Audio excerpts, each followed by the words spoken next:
Hello friends, welcome back to చిట్టి home foods. ఈరోజు నేను మీకు ఈ వీడియోలో క్యాబేజ్ కర్రీ ఎలా చేయాలో చూపించబోతున్నాను. ముందుగా 1/2 కేజీ క్యాబేజీ, ఇంకా ఒక 8 పచ్చిమిర్చి ఇలా కట్ చేసి పెట్టుకున్న ఆనియన్స్, పచ్చిమిర్చి, అలాగే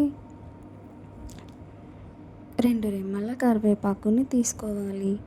ఆ తర్వాత ఇలా క్యాబేజీని కట్ చేసుకోవాలి. టొమాటోలు ఒక 3 కట్ చేసుకొని ఉంచుకోవాలి. కొద్దిగా కొత్తిమీర, ముందుగా స్టవ్ ఆన్ చేసుకొని కర్రీ బౌల్ పెట్టుకోవాలి. ఆ తర్వాత 3 టేబుల్ స్పూన్స్ ఆయిల్ వేసుకొని బాగా హీట్ చేసుకోవాలి మీడియం ఫ్లేమ్లో పెట్టుకొని. కొద్దిగా ఆవాలు, జీలకర్ర, ఆ తర్వాత కరివేపాకు వేసుకొని వేయించుకోవాలి. ఆ తర్వాత ఆనియన్స్ వేసుకొని లైట్గా రోస్ట్ చేసుకోవాలి. కొద్దిగా పచ్చిమిర్చి వేసుకొని ఇలా ఫ్రై చేసుకోవాలి. లైట్గా ఫ్రై అయిపోయాక ఇందులో కొద్దిగా 2 టేబుల్ స్పూన్స్ సాల్ట్ వేసుకోవాలి. సాల్ట్ వేసుకోవడం వల్ల మిర్చి అనేది కారం కారం రాదు. ఆ తర్వాత అల్లం వెల్లుల్లి పేస్ట్ వేసుకొని ఇలా ఫ్రై చేసుకోవాలి. చిటికెడంత పసుపు వేసుకొని ఫ్రై చేసుకోవాలి. పసుపు అనేది పచ్చివాసన పోవాలి. పోయేంతవరకు కలుపుకున్న తర్వాత ఇందులో కట్ చేసి పెట్టుకున్న క్యాబేజీ ముక్కల్ని వేసుకొని ఇలా బాగా కలుపుకోవాలి. ఇదంతా బాగా కలిసిపోయాక ఒక 3-4 నిమిషాల పాటు ఇలా ఆయిల్లోనే ఉడికించుకోవాలి. చూడండి, ఇలా రెడ్ కలర్లో కావాలి.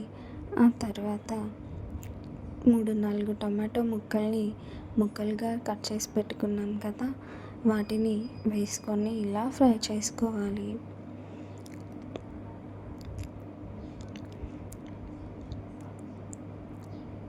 ఇలా మనం వాటర్ కూడా వేయనవసరం లేదు. ఎందుకంటే టొమాటో ముక్కల్లోనే వాటర్ అనేవి వస్తాయి కాబట్టి వాటర్ వేయనవసరం లేదు. ఇలా కలుపుకున్న తర్వాత ఒక 3-4 నిమిషాల పాటు బాగా ఉడికించుకోవాలి.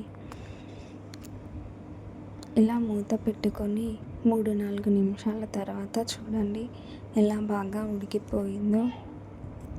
ఇలా ఉడికించుకున్న తర్వాత కొద్దిగా ధనియాల పౌడర్ వేసుకోవచ్చు. నేను వేసుకున్నాను కానీ వీడియోలో చూపించలేదు. ఆ తర్వాత ఇలా కొత్తిమీర వేసుకొని బాగా కలుపుకోవాలి. కర్రీ అనేది రెడీ అయిపోయింది. ఈ కర్రీ ఎవరైనా తినొచ్చు.